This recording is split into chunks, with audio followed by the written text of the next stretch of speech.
What's happening, everybody? Jeremy Lord here, and welcome to another illustration video. In today's episode, we're going to be going through focus lines. They're an essential part of any kind of manga comics. You've probably seen them before, and I'm going to show you guys how to do those in Clip Studio Paint. So let's get into it.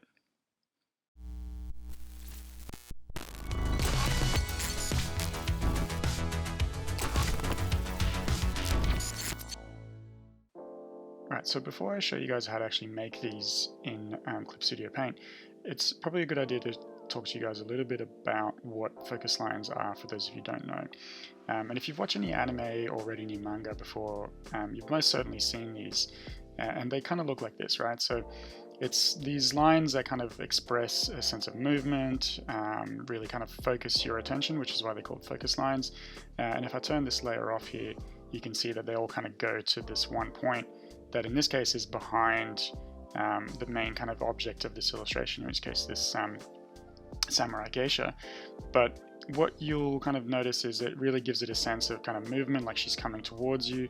It takes away the stillness of something like this, which is just kind of floating, and then really kind of gives it this sense of movement. So it's something that's really going to be intrinsic and is really going to give you that manga feel when you do this. And there's a couple of ways to do this in Clip Studio Paint. They're both pretty easy. One of them is automatic, as in the program kind of does it for you, which is what you're seeing right here. And the other one is manual. So I'll show you guys how to make both today. Okay, so we're in Clip Studio Paint now, and what I'm going to show you guys first is the kind of automatic, probably easiest and fastest way to do this, but maybe the kind of way with maybe a little bit less control. And so I've got one here that I prepared earlier. It's a little bit kind of alias. It's not exactly what I'm kind of looking for. So we're going to hide this one for now, and we're going to start from scratch. So first thing you want to do is go over here to your figure tool. So that's U on your keyboard. And you can see up here from the menus that you've got a bunch of different things in here. There's actually some really cool stuff in here that I'll do a bunch of videos on as well. But the one we're looking for is this one here. It's already clicked on it. But if you go and click on it's kind of like saturated line, and the one we're looking for is the second one down. So dark saturated line curve. And you can see you've got a bunch of different options down here that are going to come into play. So don't worry too much about these yet, because it's kind of hard to gauge what everything's going to do, because it really depends on your canvas size, it depends on the action, it depends on a whole range of different things. So it's kind of a little bit more like do it first, and then we'll come back and edit it a little bit later on. So we're just going to start straight away here, and we're going to kind of focus in on kind of just underneath her jaw kind of line. So we're going to start with drawing this, and this might feel a little bit funny. If you've ever used Illustrator, Adobe Illustrator, you'll know what this kind of looks like. And what this is doing is building these kind of shapes and this kind of, I guess, occlusion area, like where it's going to sit and be where my points are going to kind of work towards. So it's a bit of a weird kind of potato shape, but as soon as I let go, you'll see that bang, it does my kind of shape here. So again, that's pretty fast. And if I hide this, you'll see that that line here that you can probably see if I kind of highlight this is definitely the shape that I created earlier. And sure enough, if I go up here into my operations tool, this little kind of hollow cube with an arrow on it, you can see this kind of weird potato that I drew in here, and that's where all my lines are going to. So we can go in and edit this if we need to and kind of fix it up if I've not necessarily done the right thing, or if it's a little bit too big, or I want to kind of touch it up. So we can edit this after the fact, and this is what I was talking about before, where it's probably a good idea to just kind of launch yourself into it and then come back and fix it once it's actually on the image and you can see what you need to do or not do to this actual work. Right, so I'm pretty happy now with this shape, and what I can do now is I can go in and start to edit this. So depending on how fast your computer is and how strong your kind of graphics card is, this may or may not kind of take a little bit longer. It also depends on how big your canvas size is, but this is where it's going to get a little bit kind of funny, and some of these are weirdly named and it's not necessarily 100% clear what they do. Which is why it's probably a good idea to have a bit of a play with them and see how you go. So starting with the first two up here, if you hover over any of these, it'll kind of give you a description of what the thing does. I'm not sure how helpful it is in most cases, The one I usually keep it on is this one, gap of line distance. And what this does is the higher the number here, the wider the gap in between the lines is. Pretty self-explanatory. So if I narrow this down, if I bring this back down, you'll see that it is making fewer, like smaller gaps in between all those lines and giving me this kind of really more compact kind of grouping of lines here, which is probably what I want. I don't want something that's going to be too loose like we had all the way over here, because it's not really going to give me that kind of dynamic feeling. You can see here my computer's having a little bit of a hard time computing this because it really is doing this as it's going along. So yeah, we're going to slide this back down over to here, having my computer give it a little bit of a think, maybe about 2.0. It's probably a good idea. And there you go. So I think it kind of generates it a little bit randomly every time you do it. So we were on 2 last time, and it wasn't this kind of thick and black. We didn't get this such a strong kind of sense of really black lines in here, which is, again, something I don't want. So we can fix this again potentially later on. We can play around with the grouping as well. So this means if I lower this down, you'll see that what it's kind of doing here is it's degrouping the line, so kind of like declumping the line. If I boost this up all the way, again, it might start to kind of mess around with your line work, but it starts to kind of group them a little bit more, so you get more kind of thicker lines, like these nice strong black lines in here. So again, we want to probably keep this down on the lower end of that slider, just so we can have a little bit more kind of a distinctive look and feel. The length section here, if you can see, if I drop this down, it's going to give me these kind of weird dots around here. If I boost this up a little bit more, you'll see it's kind of like jumping into hyperspace. It's not really super helpful unless you're doing something really, really specific, which is not the case here.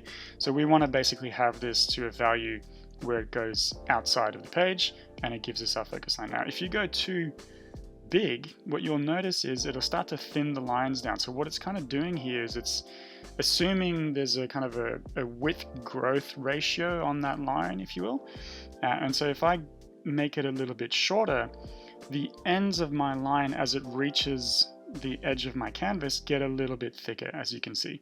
So again, if I do that, they get thicker and thicker because they're going to get to the edge. So that's probably a little bit too much because obviously now I can see the end of that line, but there we go. So if I keep it at like 2144, but if I make it even higher, you'll see that those lines will get thinner because, again, they're getting to the edge of my canvas faster. So this is a good way as well to control how thick your lines are going to be. And you might have noticed at this stage, and this is one of those weird quirks of Clip Studio Paint, where this kind of slider bar is not necessarily steady. It kind of grows exponentially as you go. And so at the bottom here, a big move only shifts a little bit, whereas at the top end of the scale here, the slightest little move kind of triples your value very, very quickly. So something that you guys need to be aware of when you're kind of doing these sliders is almost every single slider in Clip Studio Paint works in that way, where it's kind of exponential, and it's a little bit kind of funny to deal with at first, but something that can kind of get used to relatively quickly. So that's pretty good at this stage. Gap from reference position, again, is going to control how close in to your reference position. So your reference position is my kind of like blue line potato here. So if I make that smaller, it goes a little bit further out. If I make this a little bit bigger, you'll see that the lines will start to kind of bite into that gap and go all the way into my reference point, which is, again, you know, something that I might want or might not want. But in this case, I don't want. I want a little bit of white around her so you can kind of see behind her. So we're going to keep it at that. And so now we got a little bit of white around there. And then the brush size here is, again, as you might expect, the bigger the brush size, the bigger the lines, or the smaller the brush size, the thinner the line. So this is another way to kind of control your line size. And I'm going to bring this down to, yeah, again, so 65 here. This is pretty cool. Like if you're trying to do one of those better flashes, like a burst like this, that can be really a nice way to do it. Really quick way to do it. It's not perfect, but again, depending on what you're trying to do here, something like this can be super easy to work with. But we're going to just tweak this until we get to a good kind of medium and a good kind of way to go about this. So again, you can see I'm having to play around quite a bit in order to get the right look and feel. Otherwise, it's pretty quick and it's pretty easy to do, but because the computer is kind of taking control away from you, it might do some things that you don't necessarily want it to do. So if you've kind of watched any of my videos, you'll know I tend to err on the side of kind of like doing it manually, obviously digitally, but still this kind of way of don't let the program do it for you, keep control over what you're doing. But again, this can be a really kind of easy way to do this. So that's looking pretty good at this stage. I'm pretty happy with that, so I can just kind of click off that and kind of have a look at what I've done. And yeah, I think that looks pretty cool. That's a nice little focus line on my geisha here. Now, some of you guys might also notice that my lines here are relatively smooth, right? We've got a little bit of pixelation, obviously, because I've zoomed all the way in. But if you compare this, for instance, to this, which is really alias and a little bit shitty in here, some of you guys might do this and go like, why is mine looking like this versus yours looking a little bit smoother? And it's one of those weird kind of default things that shouldn't be a default thing in Clip Studio Paint. So I'm going to turn this off and I'll show you guys how to fix that right now. So I'm going to make a new layer and I'm going to go back into my figure tool in here. And before I actually make it, down here you can see that I've got anti-aliasing on. If you guys don't have this in your menu, right? So you'll notice as soon as I do it, it'll change menus in here. It'll keep some of the same things, but this will be gone.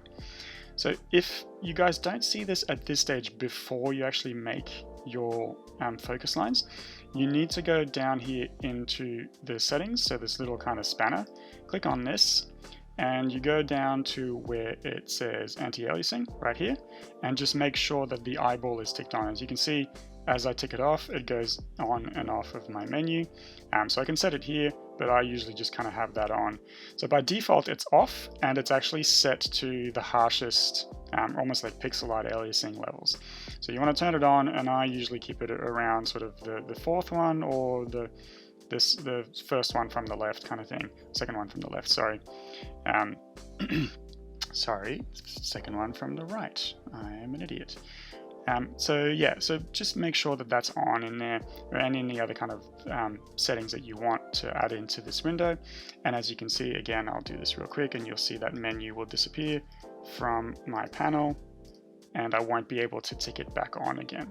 So again, that's something that you need to do beforehand. Otherwise, you're going to get something that's going to look a little bit shitty and then you might not be super happy with it. So that's basically it for our kind of automatic focus line. So now let's take a look at how to do this manually. Okay, so let me get rid of this one first. And I can jump up to this layer here. I've got nothing on this layer, so we can work on this one. And I'm going to go to my figure tool again. So there's a couple of ways to do this. There's a perspective tool way and there's a kind of a specific tool way. Again, whichever one you're more comfortable with. The perspective tool way is probably going to give you a little bit more guidance because you can see the lines, and I'll show you what I mean right now. So we're going to go into our figure tool. So again, U on the keyboard. If you hover over it, it'll show you the keyboard shortcuts for each one. So that's my figure tool. Before we were in the saturated lines, now we're going to go to ruler and we're going to create a new ruler. So rulers are really awesome in Clip Studio Paint. I've got a video on rulers as well if you kind of want to see a little bit more about that and what each one can kind of do. But today we're going to focus on our special ruler and the perspective ruler. So perspective ruler is probably going to be the one that's going to give you a little bit more guidance. So we're just going to click on this new layer and I'm going to click again, like maybe about here, and click and just drag once or just kind of rotate it to where you go. It doesn't really matter. The perspective tool is obviously there to help you do perspective, but we're just going to use the 1 point, so it doesn't really matter where we're going from. And then I'm going to go back on that point here and do another one, and you'll notice it's done this kind of weird thing. It's only on one side, again, because it's trying to help me do this perspective thing. So I'm kind of hacking this a little bit, and I'm going to go back into the middle and do another one over here, and again try and find the same point and do this. And you'll notice that as I've done this, it's created this layer, and it does this sometimes where it sticks it on the bottom, which is a little bit weird. So all you need to do is go on the little icon that's right here. So this guy right here, this little kind of straight edge ruler tool, and just go and click it and drag it onto your new layer, and we can work on this layer now. And now I'm going to go to my pen tool or my brush tool, which is P on your keyboard. It's a little bit weird if you use the Photoshop or Illustrator where P is the pen tool, but we're going to go to our G pen. G pen's the best one for this kind of thing, and this is where you can see like the lines here they're gonna force me to work to this kind of grid here, and they're always going to snap to those lines. I can't draw a squiggly line here. It's just not going to let me do that. All right, so this is where it's can start to be kind of done manually. I can change my brush size if it's a little bit too big and start to mess around with that. And as you can see, because I'm using the G pen, I'm getting these really nice, crisp, sharp lines coming in with a really solid taper, and I can really start to mess around with this. So this is all me kind of controlling it. I have to draw every single brush stroke, obviously. So it takes a little bit longer, but it's just going to mean that like if you don't want a line to go into here, for instance, if you want that to stop just short of a hair, you can do that as well. So it just gives you a lot more control over kind of grouping, length of the lines, thickness of some of the strokes versus others. All this kind of stuff can be really handy to work with. So that's your perspective tool. So obviously it's going to take me a little bit longer to do all of these, but I like to have a little bit more control over what I'm doing, so I would probably use this. The only reason you would use the perspective tool to do this, which is probably not what it's for, is again because it's giving you these lines to show you where stuff's going to go. So if you're not super comfortable with doing this, I would recommend using the perspective tool instead of the next one I'm going to show you, simply because it just gives you a little bit more guidance as to where it's sticking lines. So let's turn this off, and I'm going to show you the next one in that line, and probably the one that's more kind of built for that, which is our special ruler tool. So in our special ruler, we've got a bunch of different options from the menu down here. We've got parallel lines, parallel curves. Again, check out my video on all of these and what they do, but the one we're looking for is this radial line tool. And then if I zoom in and just click over here where there's no artwork, I need a new layer to do this.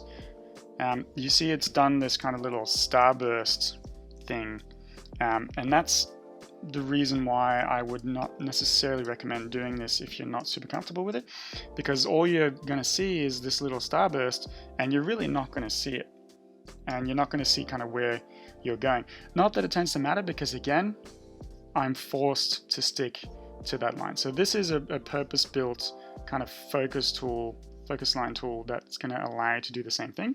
It's just not showing you where those lines are going. So again, not a big deal, because you're still just never going to go straight. It's always going to point to the right section. So you're never going to be kind of in trouble with this one. And I really love it. This is the one I use all the time. But yeah, so that's it. That's basically all you really kind of need to do here in order to create these kind of focus lines. So have a little bit of a play with this, have a bit of a play with the settings, with brush sizes. I would definitely recommend only ever using the G pen for this kind of stuff, never using anything else. No kind of pencils or anything like that, because you're just not going to get that same super sharp, crisp, tapered edge that we're getting on all these kind of lines, which is really what you want when you're doing this exercise in focus lines. But yeah, that's basically it. So let me finish this off. I'll speed this up a little bit, and we'll finish this off and we'll wrap up the video.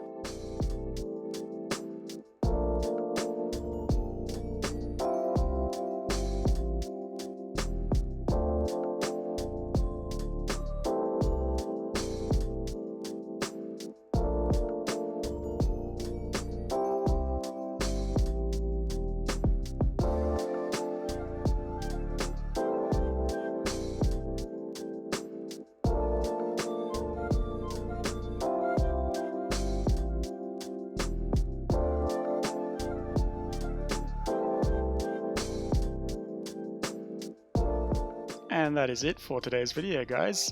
Hope you enjoyed it and got something out of it. As always, if you did, a like and a subscribe would be super appreciated.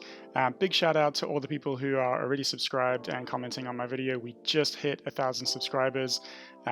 Thanks for the love and support, really appreciate it.